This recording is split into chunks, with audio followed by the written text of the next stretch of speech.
Hi, Giselle. How are you doing? Hi, I'm doing great. Thank you so much for having me here today. Yeah, of course. Thank you for joining me. So we had to reschedule our chat that we had scheduled last week because of other technical problems and things. So I'm first of all, I would like to say if anyone's watching and would like to comment, of course, you can always comment in our Facebook live stream. I'm not sure comments are allowed on the YouTube channel, but go ahead and feel free to send a comment through Facebook. Do you have any questions for Giselle or any other comments? But I think I'm just going to go ahead and introduce you to the audience and then we can get started with some questions. So, Giselle Martinez is a lifelong Newburgh resident and is running for the Newburgh City Council, Ward 1. Since high school, Giselle has been an active member in her community. She's volunteered with several local organizations, participating in clothes and food distributions, community cleanups, and peer mentoring programs. She was also a member of the Boys and Girls Club of Newburgh, where she was nominated and won their Youth of Year award in 2016. In college, Giselle was the president of the Latino Student Union. She worked at the state capitol in Albany for State Senator Jessica Ramos and for Assemblymember Jonathan Jacobson in his Newburgh district office, which primarily focused on constituent relations. Giselle also became involved with multiple clubs and committees that exposed her to campaigning, including the Newburgh City Democratic Committee as secretary, Orange County Democratic Committee, and the Young Democrats of Orange County as vice chair. So, my first question is pretty standard. I just want to know kind of what motivated you to run for office, why you decided to run now. Yeah, well, when I think about it, it really just narrows down to one thing, and it's that the change that I wanted to see wasn't really happening fast enough. I think that many times women, especially women of color, are very much discouraged from running for office. When you come from a low income community, it's very much expected that you will fit those stereotypes, that you will fit the stereotype of, not finishing your education, of not getting a good job. And honestly, it came to the point where my community deserves a lot more, and we deserve people that will make us feel um, that we are worth that we are worth a lot more. And I think that it doesn't just narrow down to, local government, just the government in general. Many people here distrust the government. And so I really wanted to work on rebuilding that trust with the community. I wanted to work on taking bold action and taking risks that perhaps other traditional politicians would not be taking. And I really just wanted to show that being a politician is not um, about, the fancy fundraiser dinners. It's not about, um, networking with the highest ranking politician. It's all about, being a public servant and being here present for the people and making sure that you're properly representing them. My community is almost 60% Latino, and the council member in my ward who is retiring, who is no longer running for office, was the only council member that could speak Spanish on the council. And I felt like we needed a council that also represented our city. And so I decided to do that, to ensure that everyone, regardless of, their background, is being taken care of. Mm-hmm. And I think that makes a lot of sense. I think representation is really important. And I know that your background, your parents were immigrants from Mexico, correct? Correct. And you write about them on your website and about they were an inspiration for you in life just because of how hard they worked um, in Newburgh and in providing, I guess, better life for you. And were you able? Are you? Do you think you have been able to take a lot of lessons you learned from just watching your parents and the way that they raised you and use that within your campaign or in the way that you relate to other constituents? Oh, definitely. Something that I noticed even before I had won my primary election was that I had a lot of Latino community members that predominantly spoke Spanish reaching out to me. Right off the bat, they felt very comfortable in communicating with me because the language barrier is such a big problem here that we have to make sure that everything is translated for our Spanish speaking residents. We have to make sure that everyone understands the information that we're putting it out, but not just understands it, but make that information accessible. And that's something that I learned with my parents because again, having them only speak Spanish, navigating through this, not just through the political realm, but education, just life in general, navigating through that, I had to be their translator. I was, probably like 7 years old, and I had to translate like the legal documents for my parents, not knowing what it was that I was saying. But it felt very good that the things that I had already been doing for my family, I was just expanding on a wider scale. And it feels very, it feels very heartwarming when I have people tell me, thank you, like, thank you for translating this, or thank you for explaining something to me. I had no idea. And I think that that's all this really is right now is, sharing information, making sure that people understand it, making it accessible. And yeah, I mean, my experiences with my family, we grew up in a very financially hard situation. We're a working class family. We live paycheck to paycheck. It's not easy. And I just think about all the struggles that my family and I had to go through and how many other people went through the same thing or maybe even worse. So I feel like I'm leading a lot with empathy, but I also have the experience and the knowledge to back it up with proper legislation, and that's why I feel very excited about about my campaign. Hmm. I want to kind of go to your point about the language barrier, because I find that really important. And I don't, with these talks, I don't usually bring actual policies into the talks, but I think it's interesting that you mentioned that because I think you had a lot of communities in the United States that were hesitant about taking the COVID-19 vaccine, for example. And the hesitancy didn't come from not wanting to take it, but simply a lack of understanding because of things like language barriers or cultural misunderstandings. And I wonder if that impacts, if that kind of language barrier is impactful in other areas as well. Do you see that within your community where because of a language barrier, some people are not able to connect into local resources uh, that they would be if there were better translations or if that language barrier didn't exist? Oh, all the time, not just with the COVID vaccine, but I work with several organizations here in Newburgh that have been trying to get out resources for housing. We have like the emergency rental assistance program for undocumented workers or workers that were just that lost their job during the pandemic and might qualify for the excluded workers fund, with just general like resources on driver's licenses is something that recently passed here in New York, where undocumented immigrants can now get their driver's license. And so all of this information is out there, but like you said, because they don't understand some of it, or perhaps they haven't been able to reach an organizer that's working on the ground. They haven't been able to speak to them directly. Unless it's coming from them, they are not listening and they're very hesitant. And I understand it's definitely with good reason, especially here in Newburgh.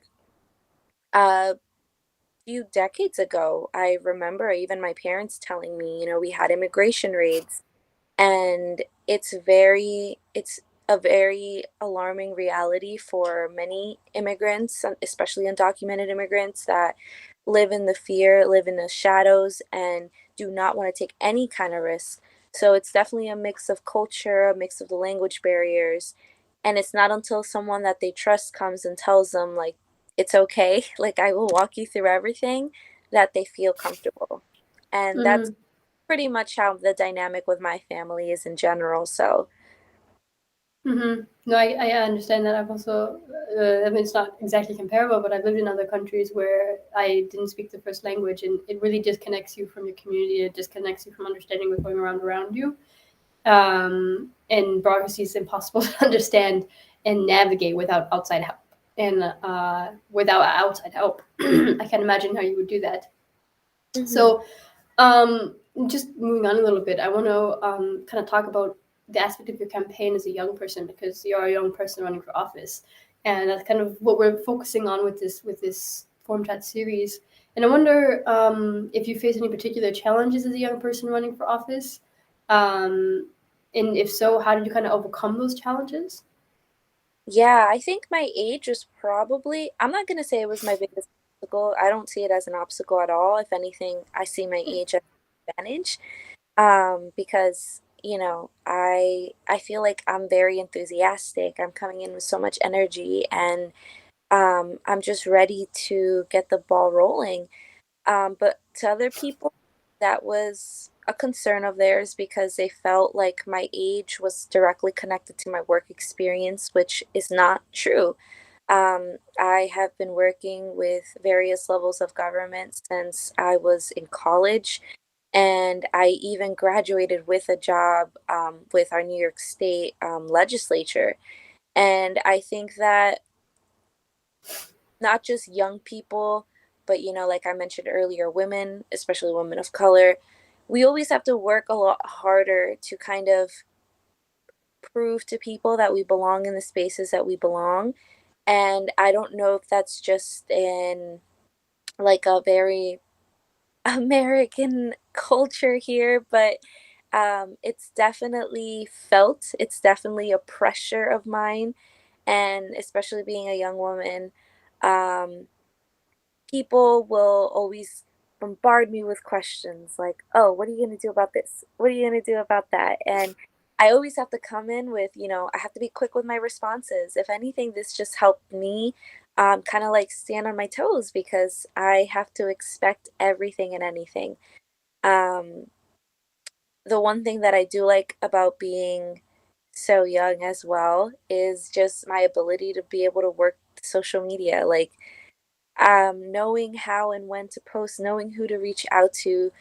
It's a skill that a lot of our older candidates, we've been trying to help. I've been trying to help other candidates as well.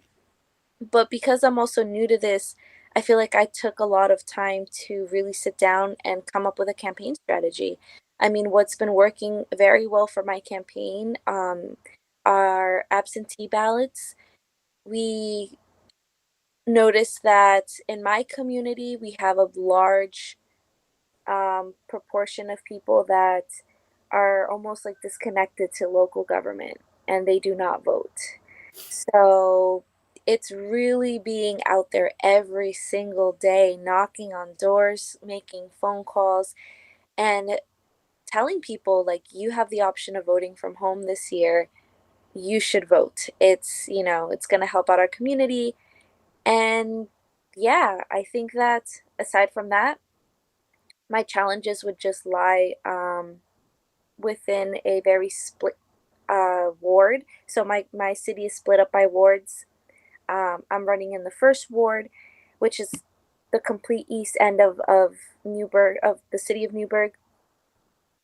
And I guess many misconceptions that people have is that because I'm not a homeowner, my parents are not homeowners, we've been tenants our whole life, that they think that I don't know too much about, what it's like maintaining a home, even though I'm very involved with other organizations that help people become first time homeowners.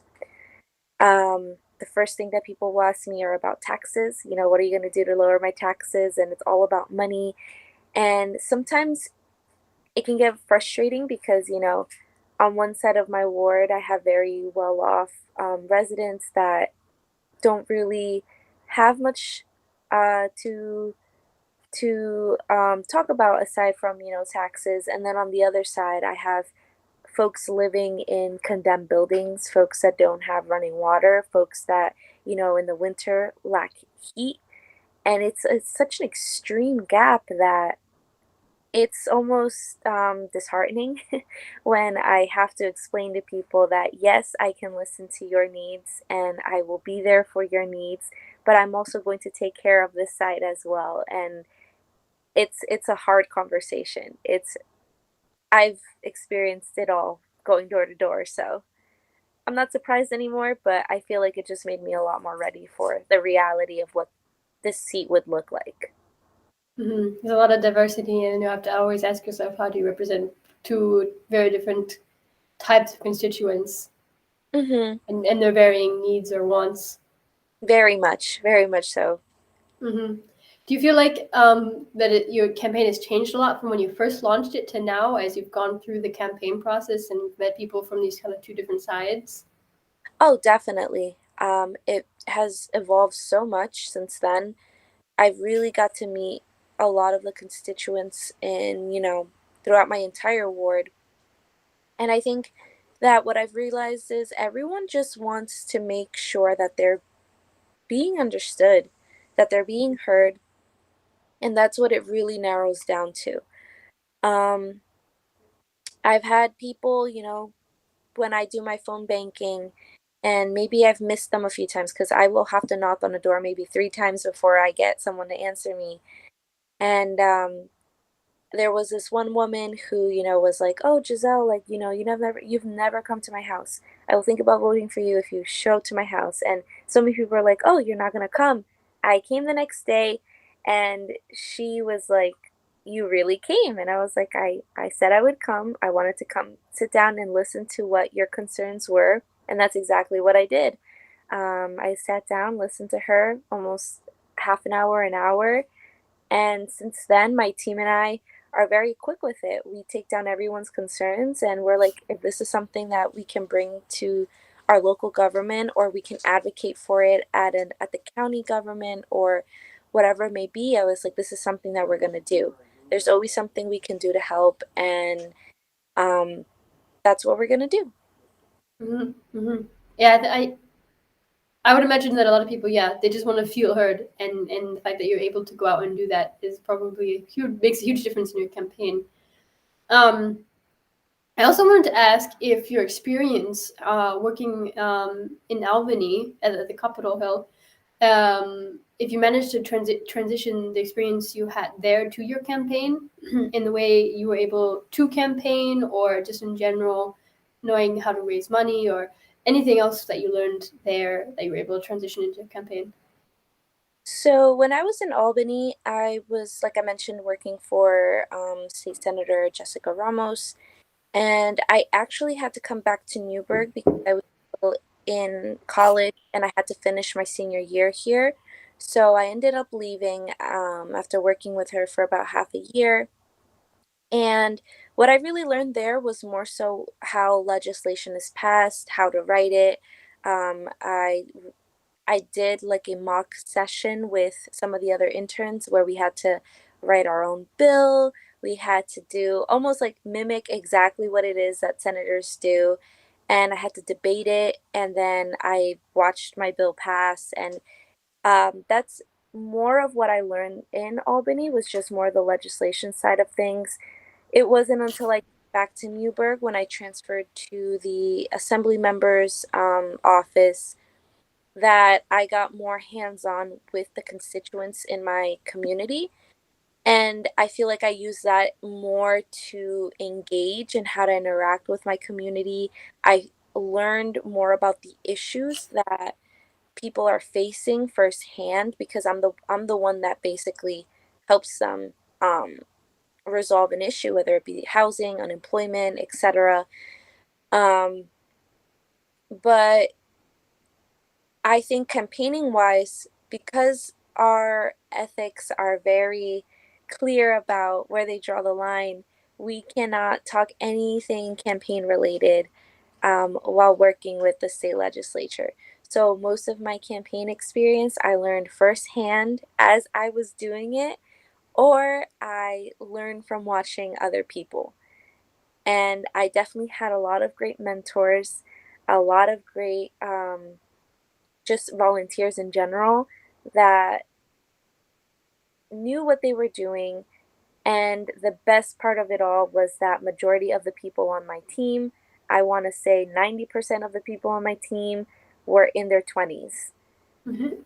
So I take so much pride in having everyone who, from my photos to my campaign video to my platform to my website to my social media, everything is by people in majority of it is by people in their 20s or literally like early 30s. We're all young, and yeah, it's great because so many people don't take young people as serious on campaigns when they should be giving us, these bigger roles as campaign manager, as a communications director, as whatever it is. But yeah, so many people are missing out on us.